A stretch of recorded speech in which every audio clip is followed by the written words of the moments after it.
pissing me off because I should have won it. Because it's so frustrating because I caught him with a shot that he shouldn't have got up. I mean, he got up of it, but it was a long time. Conor, how you doing, my friend? Are you well? Yeah, I'm all right. Yeah. Top man. I'm very, very well. Very, very well. Good. Unlucky for the other day. Yeah. Unlucky. We'll talk about that. Was it unlucky? But we'll soon find out. We'll talk about that a little bit later on. So just to introduce you, Conor, very, very special fighter. I've got to speak to you about something really, really quick, though, yeah? And I don't think anybody would have brought this up, and I mean in no disrespect to that bloke out there, right? Yeah. I watched a video of you just the other day. Just bear in mind, guys, just everybody out. This guy's a badass bare knuckle boxer. Yeah. You got interviewed by this guy. Something about like drinking pints or something with him. And he was talking about how you got a beautiful face and all that. Yeah. Listen, did you think he was coming on to you? Because I proper did.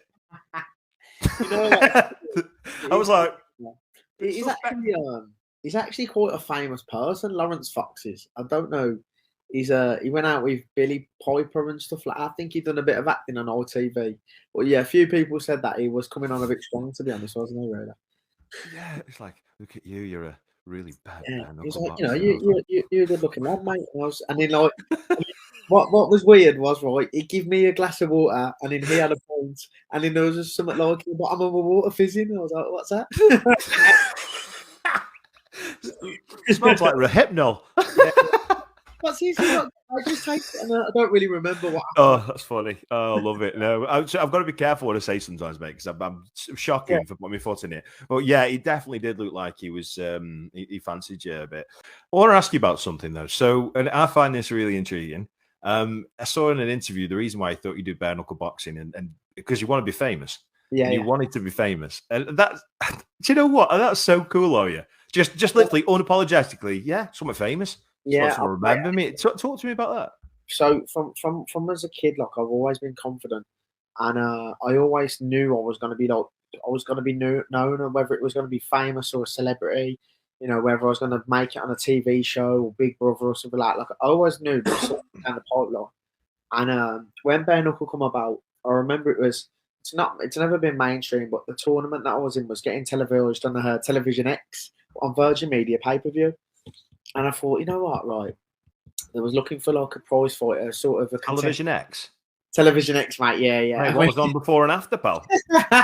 You weren't, were you? No. But, I'll give you bare knuckle. So literally, like, I just remember it was on TV, and everyone who like sort of knew about bare knuckle knew about BK. It was the UB bad company BKB. And I went and I just wanted to be famous. I wanted to be on telly. I thought, I want to fight on telly. I said, I just want to be able to fight on telly and I want to fight in front of a crowd and I want to fight for money. I'd never done it before. I'd never done white collar. I'd only done amateur. So I just got into it and I sent a video over to the promoters and was like, I've had an amateur career and I just want to, like, have a go. And they got back in touch with me and was like, yeah. And I got on the show, mate, and I had no camp. I had no trainer. I think I trained myself until the last 3 weeks, and I got one of my old amateur coaches to get me in there. And I sold 10 tickets. No, that was it. Like I sold 10 tickets. No one wanted to know. So you fought BKB under the banner of BKB. You did really well in this. But then you fought Franco, didn't you? Yeah. And you took a let's say a bad knockout loss on that occasion. Can happen to anybody. When I took that, I was a little bit inexperienced for that fight. I think he'd had three. He was 3 fights in. He was more mature than me back then. I think I was just turned 24, and I hadn't really matured properly into sort of like, I know, like I'm 29 this year now. I've like fully matured into myself and the sport, and I'm hitting harder. And when I look at that fight, I just wasn't sort of clicking like it. That whole, I think it just happened too soon, if you know what I mean. And I got caught with a good shot, and then I went back in and I got caught again, and I just got knocked out. And I vowed, I was like, right, I'm never ever getting done like that again. I started training harder and improved everything. And I've just matured. If you look at my face when I was fighting Franco, like I looked like a young boy. I hardly had a beard or anything. I couldn't grow a beard. And then, of the evolution of myself as a fighter now, it's been like ridiculous now because I've gone up and up and up past the level of Rico. And now I'm ranked 5th best in the world in BKFC, one of the biggest promotions in the world. So, yeah, I mean, it was a difficult loss. I had a bit of depression and stuff after it, and it damaged my mental health mentally because it's something that you're never going to prepare to get knocked out in front of a lot of people, and then also the doubts and the question of is Chinny, you can't take a punch, you know what I mean, and he's never going to make it in bare knuckle, and you have to deal with that then. So. I mean, the competition in you, though, surely would be, I want to put this right and I want to fight Franco again. Well, and I did. So I asked, obviously, I was never going to get the rematch because he went straight on to the prize fight tournament. I went and fought a kid called Liam Cullen. Fought him 8 or 9 weeks after that fight. I got straight back in there and I beat him. I dropped Liam twice and won it on points. And then they just didn't want, they never had any plans for me because I couldn't sell tickets. So I sat inactive and dormant until January 2020 when the prize fighter tournament come in. 2 fights one night, and I had 3 weeks notice, and I stepped in last minute with 3 weeks notice, and I stopped the first kid, Matty Piper, in the second, and then I knocked that James Kennelly out in the final in the second round, and then all of a sudden my stock went from like here to bang. Everyone was like, "Whoa, fucking hell!" Like he had a war with James, he battered Matty Piper, he bit, and then it was all like everyone started talking like them, thinking, "Oh shit." Could he come back and could he rematch Frank? Could he beat him? Which the question was, yeah. And then when I called for the rematch, nah, you're not good enough. You're not good enough. You need 2 or 3 more wins. You need to win this guy. You need to win that guy.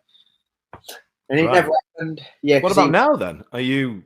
No. Ideally, it's not that I don't want it. I'm not going to take a step back because I'll just be. Well, I just should have beat Jake Lindsay, who's now fighting for the world title. So I've got to fight. I'm top 5 in the world now in the rank. He's not ranked now, and he's come off the back of 2 losses and had to fight Darren Godfrey, who's okay. He's lost his last 5 fights, I think. So he's a bit like a journeyman fighter. Right. Okay. So for me now, I'll just be taking a step back. If Rico went and beat 2 good guys at 165, like the same sort of level that I fought, and then was like, right, okay, I'm top contention now. That fight makes sense, but for me to take a step back and have another fight against someone just because of climbing the ranks, it doesn't make sense yet. My next fight needs to be against like Caleb Harris or Carlos Trinidad Snake or someone from America who's ranked in the top 5 that I can beat and then go back to fight Jake Lindsay in a rematch for the belt if he wins it. Which I want to get onto now. Now hold the phone here, guys. This is some serious fight. BKFC bare knuckle last Saturday. You were in there against Gypsy Jake Lindsay, and it was a great fight. It was a brilliant fight. I want to specifically talk about 2 different things that happened in that fight. Yeah. I'm going to go first of all with a big overhand right. If you threw it from Brazil, and it landed perfectly, like it literally on. It didn't seem at the side of the face, did it? It was couldn't be any sweeter on his chin, and it dropped him really roughly. Yeah. You've seen your posts, and you've mentioned, listen, that count was long. Yeah. Now I'm going to do it as a neutral because I've no disrespect to Jake Lindsay or anybody else for that matter, but I got 14 on the count. I got 14. The only thing is with the count is I think you got in the way of him, the ref. Yeah, it looked like you got in the way. So do you reckon that might have stopped the count? You're supposed to be away from a grounded fighter in order for the count to continue, but it all depends. I mean, he grabbed onto my leg as he went down, so I sort of like I fell on top of him a little bit. The refs moved me. But what the ref should have done is when the ref moved me, the ref should have started the count, and then the ref should have went 1, move 2. Like, like when Matchroom and stuff, when a fighter goes down, the automatic mic comes on, doesn't it? 1, 2, because the count has to start. But this referee, he moved me away, and he looked at me, and then he assisted the fighter, then he went down, and then he started the count. So that the fighter had a good 5 seconds on the deck before a count was started. Then when you actually watch it right, he gets up at 9. It was never 9. He should have been waved off. When he gets up, he wobbles back like that with his hands up. Yeah. Now, when you get up after a long count like that, the fight's waved. You've seen like Dillian White and that when they get up off the Fury, they wobble back the rest up. No, it's over. You know what I mean? Absolutely, yeah. He didn't like, so he got the benefit of the doubt. So the ref looked at him, assessed him, let the round continue, and the round was over. And yeah, I mean, it's good. It's pissing me off because I should have won it. You know, because it's so frustrating because I caught him with a shot that he shouldn't have got up. I mean, he got up of it, but it was a long time. He got up in his own time. Do you know what I mean? And I felt like that was very. I'm not saying. Like, I said this the other day. Chris Batcheld or whatever his name is this way. I'm not saying he had anything against me and that, but I do think the timekeeping on this particular instance was terrible.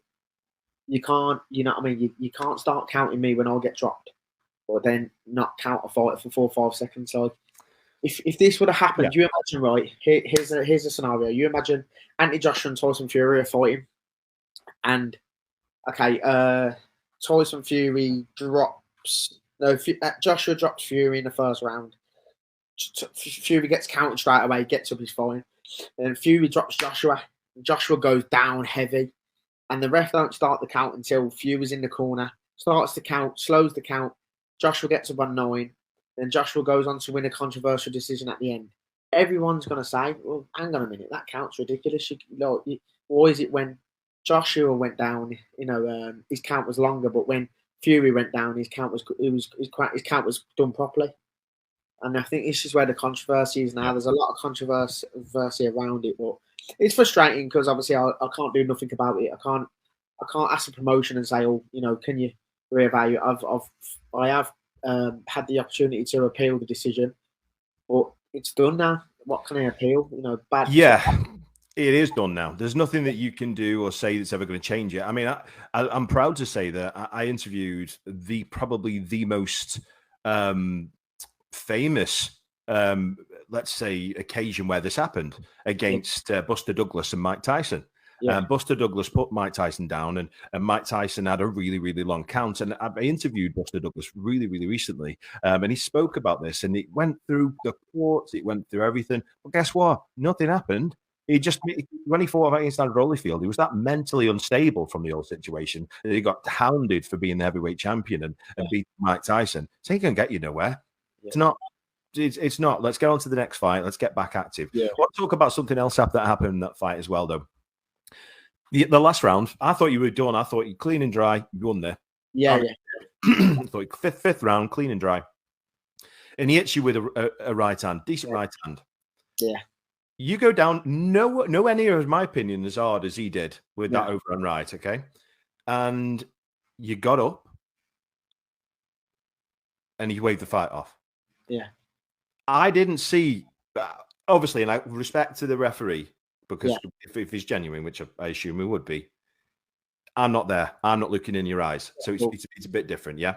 But from what I was seeing, and I've seen more fights than anybody I know, you went out of it. You look tired because you were in the 5th round, but you didn't look out of it. Tell me what it felt like from your end. I think so. Simon, my coach, he said in the 4th, he was like, "Be careful because you're drifting in line with his right hand. You're looking for that right hand that he caught you with earlier on." I said, "I know, yeah." Obviously, you're tired in the 5th round because when you're sort of being told by your coach that this one last round and you won. It's sort of like it's hard then because the concentration and like you're trying to, you feel like you're overcompensating your brain to concentrate because you can't make a mistake. I made a silly mistake as I've sort of gone in. He's gone bang. He's hit me.